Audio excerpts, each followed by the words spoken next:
Jadi untuk mencari setelan ekstra puding itu mulai dulu ya dari tertinggi sampai titik terendah. Kalau saya bukan dari rendah ke tinggi karena kaget. Karena gini, ada burung yang dipakai setelan tinggi ataupun jangkrik banyak malah nggak jalan, malah cuma lompat-lompat ya, bengong, bahkan nggak gacor. Ada juga banyak kebalikannya, burung yang biasa disetting jalan enak, begitu diturunkan tiba-tiba misalkan dari 15 pagi 10 sore turunkan ke 77 menjadi nggak jalan burung ini ya, menjadi matung, bengong, bahkan nggak gacor, ngembangin dulu. Nah,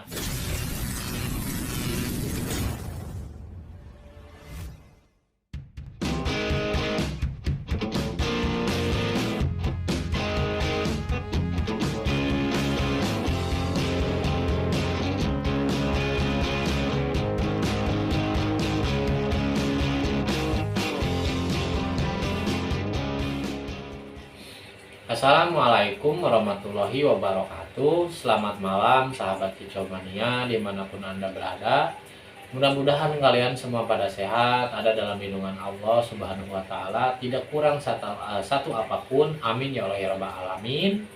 Alhamdulillah, pada kesempatan malam ini berjumpa lagi di channel saya, di Mulyana, channel yang selalu konsisten membahas seputar pola rawatan murai batu dan berbagi pengalaman yang apa adanya, khususnya untuk para pemula.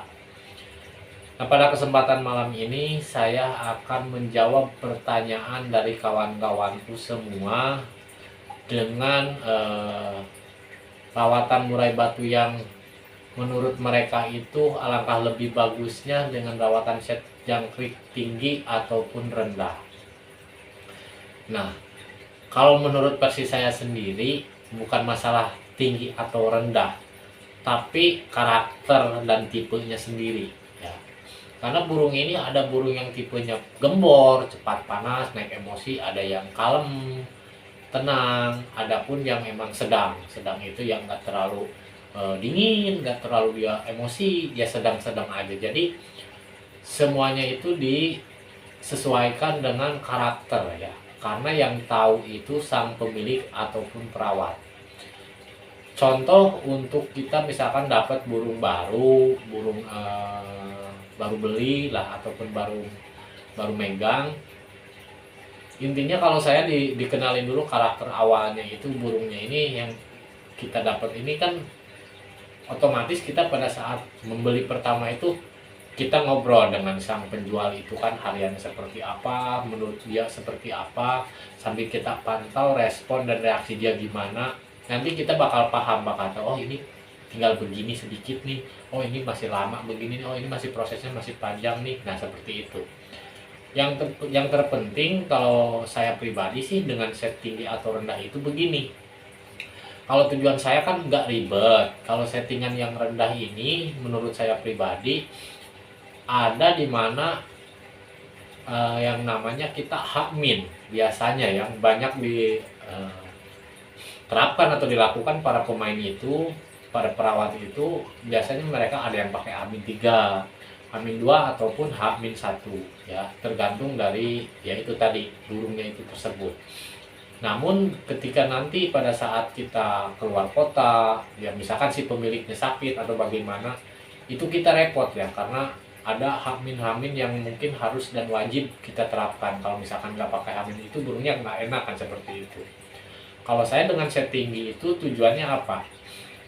Burung ini nggak pakai hamin-haminan, jadi tinggal bawa-bawa aja. Misalkan kita dadakan atau ketiduran segala macam, yang terpenting hariannya udah sesuai, ya udah saya bawa aja ya, intinya itu. Kalau burung ini sudah sesuai dengan hariannya, stabil, udah jalan, itu burung pasti jalan terus. Yang terpentingnya itu di awalnya aja sih. Semuanya mau set rendah ataupun tinggi, pada saat pertama-tama kali kegantangan atau digantang pasti nggak langsung, butuh proses, butuh mencoba lagi, nggak hanya sekali, dua kali, tiga, bahkan sampai 5 kali kita bawa. Kalau saya orang nggak iseng, misalkan dengan porsi jangkrik yang 10-10 misal, oh di gantang pertama masih kurang gini, masih ada lompatnya, masih gelisah sama orang, masih kurang durasinya, kurang full, saya nggak iseng, minggu berikutnya lagi saya gantang dengan rawatan yang sama, cuman saya otak atik lagi, dinaikkan pola penjemurannya, ditingkatkan lagi dengan misalkan kalau burungnya agak takut orang, penjinakannya, tapi dengan porsi makan yang sama. Misalkan di gantangan kedua sudah enak, oh bongkarannya kurang dikit, nah nanti di hari H-nya yang saya utak-atik. Misalkan harian 10 pagi 10 sore, hari H-nya kita utak-atik, coba kita kurangi dari 10, misalkan pagi 5, nanti pada saat sampai ke gantangan kita colok lagi 3, terus ulat tongkong 1 atau 2, bagaimana. Nah seperti itu ya, jadi nggak ada harus set tinggi ataupun rendah, semuanya disesuaikan dengan karakter ya. Ini mohon maaf, kalau versi Kang Jejen kan betul, di versi saya sendiri itu semuanya tinggi, nggak ada yang rendah. Hamin satunya pasti kaget-kaget, ada yang 60, bahkan mungkin dulu, kalau untuk saat ini saya belum pernah mencoba lagi ya di semua burung, paling tertinggi 60, 50, kalau dulu nyampe 100 di burung yang sudah mungkin sudah legend dan sudah lawas banget dari zaman 2014. Nah kalau untuk sekarang ini saya tidak, paling banyak 10, 15, paling banyak 15 pagi 10 sore, ada yang 10, 10, ada pun yang 15, 15, tergantung dari karakternya. Nanti burung ini gimana sih, kalau sudah on sebenarnya enak terus burung ini. Yang terpenting kalau setelan tinggi itu kita tidak parasmanan itu tidak dihajar kroto, kasih ulat tongkong, ulat kandang dan yang lain-lain, nanti akan berbenturan yang mengakibatkan birahinya ini menumpuk ya. Si burung kita ini birahi nantinya, jadi bukannya bagus malah cepet error ya. Kalau memang kalau setelan rendah boleh, nah itu boleh, misalkan enggak, saya pun nggak melarang mau pakai kroto bagaimanapun ya, tadi disesuaikan. Jadi untuk mencari setelan ekstra puding itu mulai dulu ya, dari tertinggi sampai titik terendah. Kalau saya bukan dari rendah ke tinggi karena kaget, karena gini, ada burung yang dipakai setelan tinggi ataupun jangkrik banyak malah nggak jalan, malah cuma lompat-lompat ya, bengong, bahkan nggak gacor. Ada juga banyak kebalikannya, burung yang biasa di set tinggi jalan enak, begitu diturunkan tiba-tiba misalkan dari 15 pagi 10 sore turunkan ke 77 menjadi nggak jalan burung ini ya, menjadi matung, bengong, bahkan nggak gacor, ngembangin dulu. Nah kalau untuk misalkan dari tinggi mencari set itu, turunkan satu persatu dulu ya, dari per minggu ini, misalkan minggu ini 10, minggu berikutnya 9 bagaimana, 7, 8 sampai 5 bagaimana. Nah seperti itu, bukan misalkan dari 10 ke 5 ataupun ke 3, nah itu salah, yang ada burung hancur, rusak ya, nggak karuan. Intinya itu, mencari setelan ekstra puding itu kalau versi saya sendiri dari titik tertinggi sampai titik terendah seperti apa maunya ya. Nanti kita lihat pada saat dibuka kerodong bagaimana, pada saat dikorodong bagaimana, apa responnya dia bagus, terus cara bawain materi hariannya dia tidak pelit apa gimana, apa menonton, apakah hariannya banyak diem apa bagaimana. Nah semuanya itu kita lakukan dan kita amatin, cermatin dengan dari pola rawatan kita itu sendiri ya. Misalkan itu tadi dari pemberian jangkrik, pola rawatan yang benar, embun, mandi, jemur yang pas, dia maunya mandinya pagi, apa siang, apa sore, jemurnya sebentar, apa lama, apakah jemur dibuka, apa kerodong, itu kita yang tahu, kita yang paham, pemilik, bukan orang lain. Orang lain itu hanya sekedar ngasih informasi ataupun ngasih solusi ya, tapi mereka tidak tahu kesehariannya burung, gelagatnya ataupun karakternya seperti apa ya. Kalau misalkan kayak kita disuruh menebak, Kang Jejen saya punya burung segini-gini, enaknya gimana sih, setelan bagusnya gimana sih, kita nggak bisa asal nebak, asal oh segini gini udah pasti bagus. Kita bukan paranormal, bukan dukun maupun indigo ya, cuman bisa kasih solusi, mungkin kurang begini, coba ditambah begini, coba begini ya. Selanjutnya penentu garis finishnya itu ada di perawat ataupun pemilik. Nah itu aja yang bisa saya sampaikan.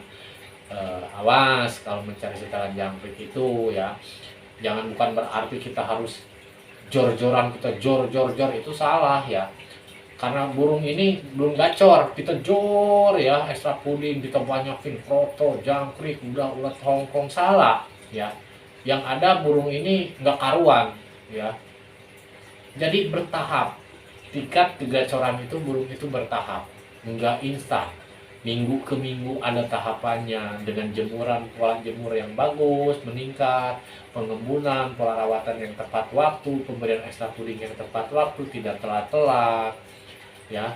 Terus misalkan dengan jangkrik 77 ataupun 8 pagi 8 sore terus kita lakukan konsisten, nanti burung ini akan enak sendiri, akan mulai stabil gitu kan, dengan kondisi rawatan kita yang tepat. Jangan karena aduh burung kita misalkan punya burung 2 hari ini nggak mau gacor nih, udah 3 hari bunga, kita bom jangkrik 30 15 16 ataupun kadang 50 sehari 60, kayak gitu. Salah. Yang ada nanti burung bakalan overpilai, burung yang OB pun bakal bisa menyebabkan burung itu tidak gacor ya. Over emosi pun sama, malah rusak burung. Jadi semuanya ada tahapannya ya. Intinya yaitu cari setelan ekstra puding atau jangkrik itu dari tertinggi sampai titik terendah. Nggak bisa bicara tentang bagusan tinggi apa rendah, enggak ya. Intinya itu aja yang bisa saya sampaikan, mudah-mudahan bermanfaat. Mohon maaf atas kurang dan lebihnya. Insya Allah berjumpa lagi di perawatan murai batu yang akan datang. Assalamualaikum warahmatullahi wabarakatuh.